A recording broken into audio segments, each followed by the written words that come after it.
ನಾಡಹಬ್ಬ ಮೈಸೂರು ದಸರಾವನ್ನ ಅದ್ಧೂರಿಯಾಗಿ ಆಚರಿಸೋಕೆ ಸರ್ಕಾರ ಸಜ್ಜಾಗಿದೆ. ಆದರೆ ಗಜಪಡೆಯ ಆಯ್ಕೆ ಅರಣ್ಯ ಇಲಾಖೆಗೆ ತಲೆನೋವಾಗಿ ಪರಿಣಮಿಸಿದೆ. ಯಾಕೆ ಅಂತೀರಾ? ಇಲ್ಲಿದೆ ಕಂಪ್ಲೀಟ್ ಡೀಟೇಲ್ಸ್. ವಿಶ್ವವಿಖ್ಯಾತ ನಾಡಹಬ್ಬ ಮೈಸೂರು ದಸರಾಗೆ ದಿನಗಣನೆ ಆರಂಭವಾಗಲಿದೆ.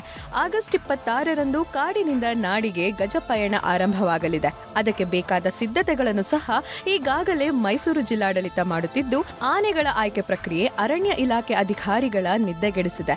ಕ್ಯಾಪ್ಟನ್ ಅಭಿಮನ್ಯು ನೇತೃತ್ವದಲ್ಲಿ ಯಾವ ಆನೆಗಳನ್ನು ಕರೆತರೋದು ಅನ್ನೋ ಗೊಂದಲ ಉಂಟಾಗಿದೆ. ಕಳೆದ ವರ್ಷ ದಸರಾಗೆ ಬಂದಿದ್ದ ಕಂಜನ್ದುಬಾರೆಯಲ್ಲಿ ಕಾದಾಟ ನಡೆಸಿ ಓರ್ವ ಮಹಿಳೆ ಹಾಗೂ ಮಾರ್ತಾಂಡ ಆನೆಯನ್ನ ಬಲಿ ಪಡೆದಿತ್ತು.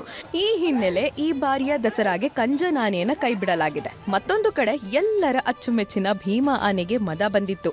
ವರ್ತನೆಯಲ್ಲಿ ಬದಲಾವಣೆ ಕಂಡು ಬಂದಿದೆ.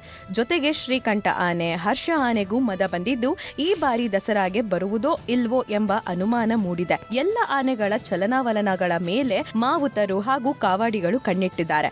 ಅಲ್ಲದೆ ಆನೆಗಳ ದೇಹವನ್ನ ತಂಪಾಗಿಸುವ ಆಹಾರವನ್ನ ಕೂಡ ನೀಡಲಾಗ್ತಿದೆ. ಭೀಮಾ ಆನೆಗೆ ಮದ ಕಡಿಮೆಯಾದರೆ ದಸರಾಗೆ ಬರಬಹುದು. ಇಲ್ಲದಿದ್ದರೆ ಈ ಬಾರಿ ದಸರಾದಲ್ಲಿ ಭಾಗಿಯಾಗೋದು ಡೌಟ್ ಅಂತ ಹೇಳಲಾಗ್ತಿದೆ. ಕಳೆದ 2-3 ವರ್ಷಗಳಿಂದ ಏನು ಗಜಪಡೆಯಲ್ಲಿ ಸ್ಟಾರ್ ಆನೆ ಅಂತ ನಾವು ಪರಿಗಣಿಸಿದಂತಹ ಭೀಮಾ ಆನೆಗೆ ಈ ಬಾರಿ ಎರಡನೇ ಬಾರಿಗೆ ಅಂದರೆ ತಿಂಗಳ ಅಂತ್ಯದಲ್ಲೇ ಅಂತರದಲ್ಲಿ 2 ಬಾರಿಗೆ ಮದ ಕಾಣಿಸಿಕೊಂಡಿರೋದ್ರಿಂದ ಇದ್ರ ಜೊತೆಗೆ ಹರ್ಷ ಆನೆಗೆ ಮದ ಬಂದಿರತಕ್ಕಂಥದ್ದು. 1 ದಶಕದ ನಂತರ ಈ ಶ್ರೀಕಂಠ ಆನೆಗೆ ಮದ ಕಾಣಿಸ್ಕೊಂಡಿರ್ತಕ್ಕಂಥದ್ದು. ಹಾಗಾಗಿ ಪ್ರಮುಖ 3 ಗಂಡಾನೆಗಳಲ್ಲಿ ಮದ ಕಾಣಿಸ್ಕೊಂಡಿರೋದ್ರಿಂದ ಗಜಪಡೆಯ ಆಯ್ಕೆ ಪ್ರಕ್ರಿಯೆಗೆ ಅರಣ್ಯ ಇಲಾಖೆಗೆ ಒಂದು ತಲೆನೋವಾಗಿರ್ತಕ್ಕಂಥದ್ದು ಕಾಣ್ಬೋದು. ಆನೆಗಳ ಮದ ಅಧಿಕಾರಿಗಳಿಗೆ ತಲೆನೋವು ತಂದಿದೆ. ಒಂದು ವೇಳೆ ಮದ ಕಡಿಮೆಯಾಗದೆ ಹೋದರೆ ದಸರಾಗೆ ಹೊಸ ಆನೆಗಳನ್ನ ಕರೆದುಕೊಂಡು ಬರುವ ಪ್ಲಾನ್ ಕೂಡ ಮಾಡುತ್ತಿದ್ದಾರೆ. ದಸರಾದಲ್ಲಿ ಈಗಾಗಲೇ ಭಾಗಿಯಾಗಿರುವ ಆನೆಗಳು ಬೇಗ ದಸರಾ ಆಚರಣೆಗೆ ಒಗ್ಗಿಕೊಳ್ಳುತ್ತೆ. ಹೊಸ ಆನೆಗಳನ್ನ ಕರೆತಂದು ಮತ್ತೆ ಅವುಗಳಿಗೆ ತರಬೇತಿ ಕೊಡೋದು ಅರಣ್ಯ ಇಲಾಖೆಯ ತಲೆಬಿಸಿಯಾಗಿದೆ. ಬಾರಿ ಹೊಸ ಆನೆಗಳನ್ನ ಹುಡುಕುವಂತ ನಿಟ್ಟಿನಲ್ಲಿ ಅರಣ್ಯ ಇಲಾಖೆ ವಿವಿಧ ಕ್ಯಾಂಪ್ಗಳಿಗೆ ತೆರಳಿ ಅವುಗಳ ಆರೋಗ್ಯವನ್ನ ತಪಾಸಣೆ ಮಾಡ್ತಾ ಇದ್ದಾರೆ.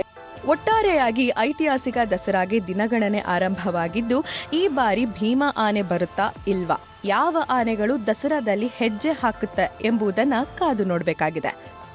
ಕ್ಯಾಮರಾ ಪರ್ಸನ್ ರಾಹುಲ್ ಜೊತೆ ಆನಂದ್ KS, News 18.